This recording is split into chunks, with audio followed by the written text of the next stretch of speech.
Hi everyone, how's it here? And I'm recording. So this is my second recording of the night. This is probably the only one, the only other one that's coming out. This is what if Izuku was. Sorry, give me a second. I don't feel good still. So this is what if Izuku was Hawkeye, or with a little bit of green arrows thrown in there because pretty much the same character. I've already explained this. So, like I said in the last part, this is the hero versus villain exam. So, let's do this. All Might walks through the building, the whole, ha ha ha, I am here, blah blah blah. And everyone's excited, Izuku's really excited.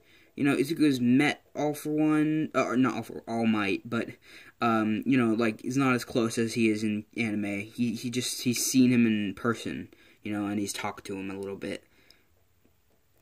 And, this is just a question. Do you want Izuku and Bakugo to keep their relationship secret in, from the rest of the class, or do you want them to tell them, you know? I'll let you guys choose that, you know. Here we go. They go to the grouping, even though Bakugo and Izuku are dating, I'm gonna keep it as canon. Bakugo's with Ida, and Izuku's with Uraka. So, here we go. Everyone else goes the same, except for, we'll say, except for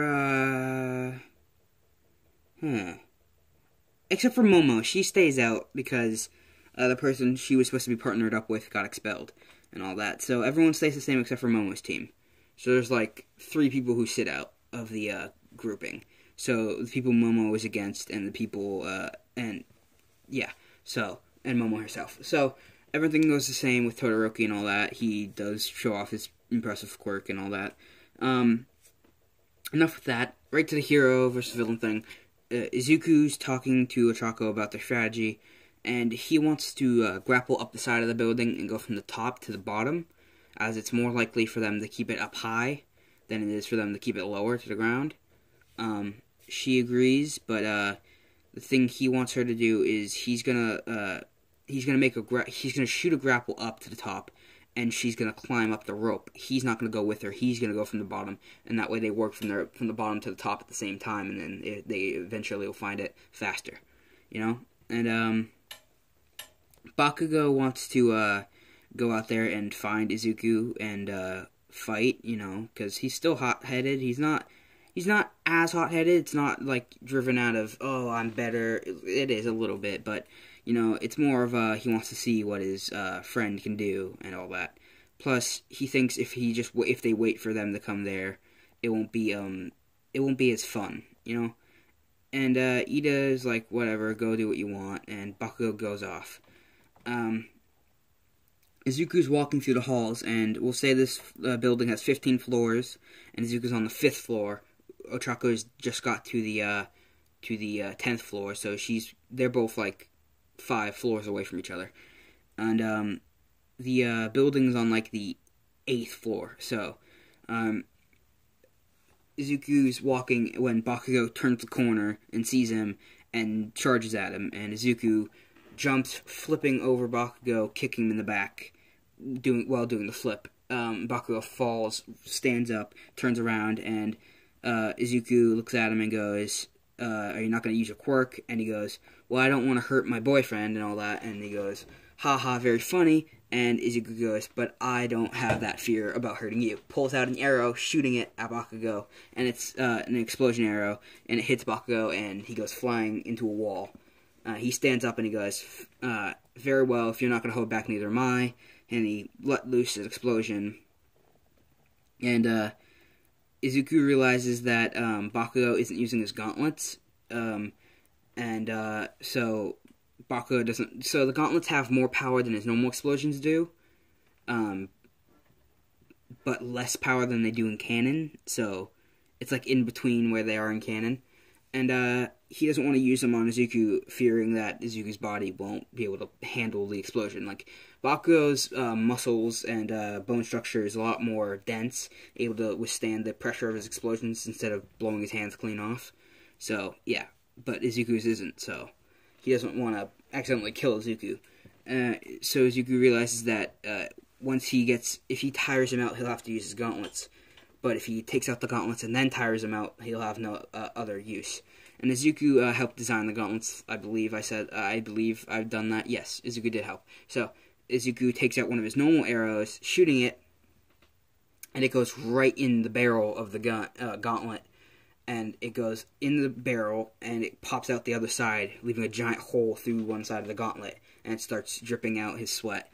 And he takes another arrow and gets ready to shoot it at the other one, but as soon as he lets go, Bakugo ignites the gauntlet, and it blows the arrow, flying it backwards, and it goes towards Izuku, who catches the arrow when it goes flying back at him, and uses the momentum of the arrow to spin around, throwing it back at Bakugo, and instead of hitting Bakugo, it cuts his cheek, and they're locked in combat. Now, to Uraraka.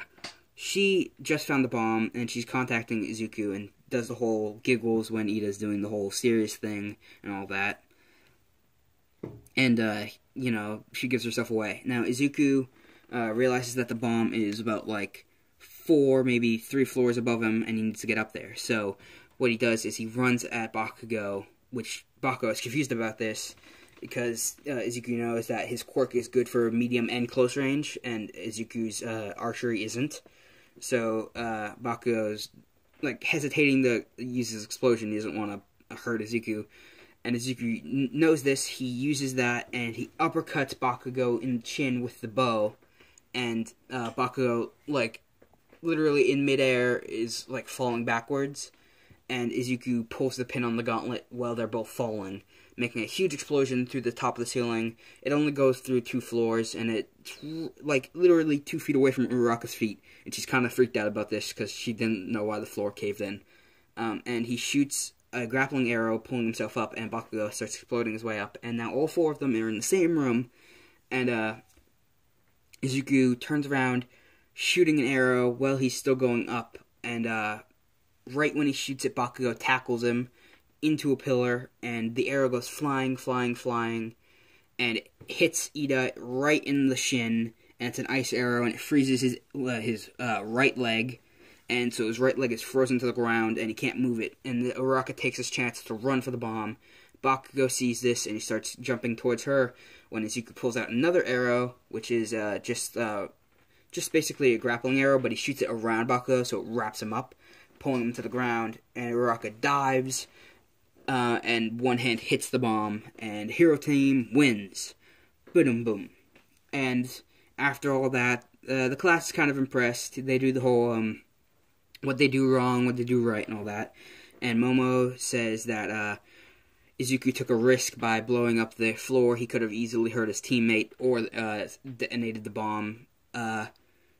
And she, also says to Bakugo that he was, even though he was doing the right thing, being cautious to not hurt someone, he was letting his teammate control the battle, and letting his enemy, not his teammate, control the battle.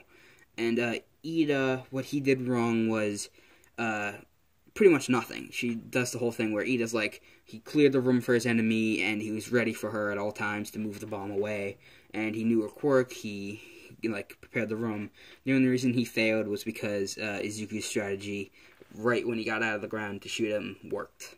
If Ida had noticed the arrow just a split second earlier and dodged it, the plan wouldn't have worked as well as it did. And it wasn't really a plan, it was more of a thrown together last-minute ditch effort. Now that whole thing happens, I'm going to leave this off. It's really short, it's 9 minutes. So, bye everyone, Hauser signing out. Have a good day, stay safe, and thank you for watching.